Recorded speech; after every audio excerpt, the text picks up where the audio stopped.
Good morning. Emily Robbins in Nashville, Tennessee, and it is Thursday morning, which is actually my Friday. So after today, I have a weekend, and I'm pretty excited about that. But I wanted to kind of share some thoughts I've been having. I've been reading a lot of books lately. Actually, I've been listening to a lot of books lately because I drive back and forth from Donaldson to downtown. Especially on days like today when I go work out and come back and then go to work. A lot of driving.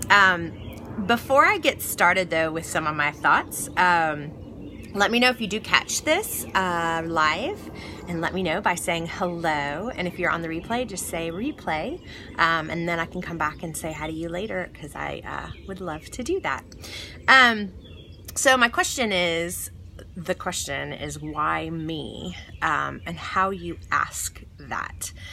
I work with teenagers. I have 3 different family members who have invisible diseases, and watching them navigate, hey Melinda, watching them navigate that has been super helpful for me to consider my own health and how I navigate life, I guess is what I'm getting to. So are you somebody who has a tendency to look at what you don't have and kind of feel like, if I only had that, whatever that is, a car, a girlfriend, a baby, a good dinner, then my life would be better. Or are you somebody who is able to focus on what you do have? So many of us have really hard things that we live with. And I feel like I've always said this. If we all would just put our junk in the middle of the room, I think we'd all realize just how similar our lives are.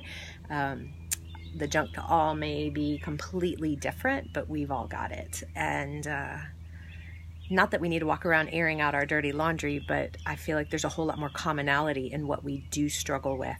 And so sometimes it'd be good if we all went, hey, yeah, me too. I'm not the only one that deals with this. So are you somebody that focuses on what you don't have, or are you somebody who focuses on what you do have? Are you grateful for the blessings that are in your life? It's a total paradigm shift. And so we all know somebody who, I have notes down here. We all know somebody who always asks the question, why me? Why me? Why this? Why did this have to happen to me? Why is this happening today? Of course this happened today because it's always me, kind of thing.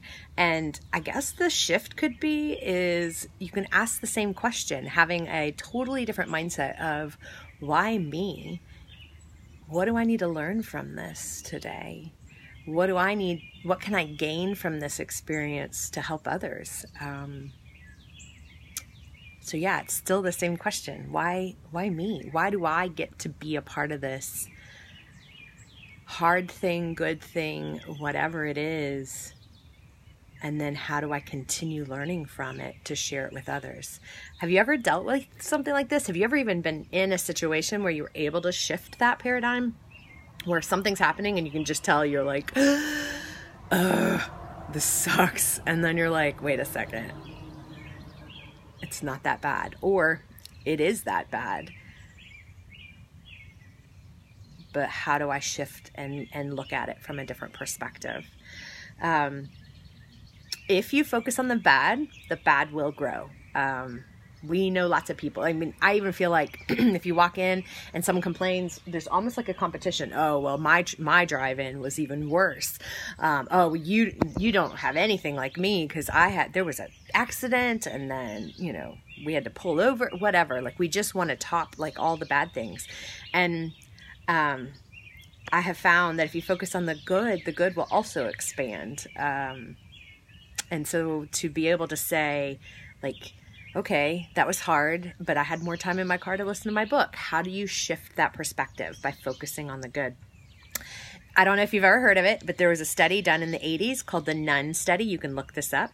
And basically they were trying to find the most common group of people like that have a similar day-to-day activity and see how they they studied their journals, and they basically just totally looked into who they were and documented all the positive things they said and all the negative things they said, and then also measured their health. And they found that the people who had positive comments in their journal, who would look at something like, "Ugh, we have this to eat again for dinner. It totally is so bad," versus, "Wow, I'm really grateful to have beans and rice to eat."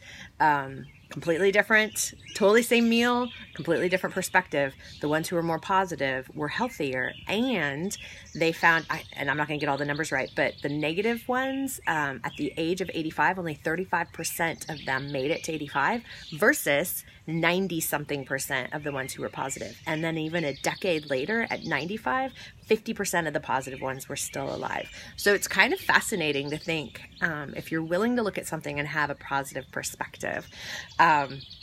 So what if the quality of our lives has nothing to do with the circumstances, but the quality of our lives, the level of joy that we have, rests in our perspective? We all know somebody who has everything and doesn't seem very grateful for very much. And then we've probably also met people who have nothing and they're grateful for everything. And I want to be that person. I'm going to cry. I have so much. And I want to be grateful for it in all circumstances. So today, my question is, which person are you? And I'd love for you to share 3 things that you're grateful for with me. And I'm going to share mine too. And I want you to really think about it. Like, because I could say I'm grateful that I can sit outside and have a cup of coffee and my dog's right here. I mean, that's 3 things. But I also want to share 3 things I'm grateful for in the circumstances that are harder. So, happy Thursday. Sorry I got all emotional. Again, if you're watching this live, I'd love for you to drop me a heart. And if you catch the replay, then share replay so I can come back and say hi. And otherwise, share 3 things that you're grateful for. Let's explode Facebook and even tell people in your day-to-day life today that something you're grateful for. Let's expand the good today. May 17th. Let's expand the good, because there's plenty of stuff that's not good. Okay, I'm gonna get off of here. I see that Sheridan's been on here, and Molly and Jim. Good morning, you guys. And if you guys don't mind, drop a heart. And otherwise, I will talk to you guys later.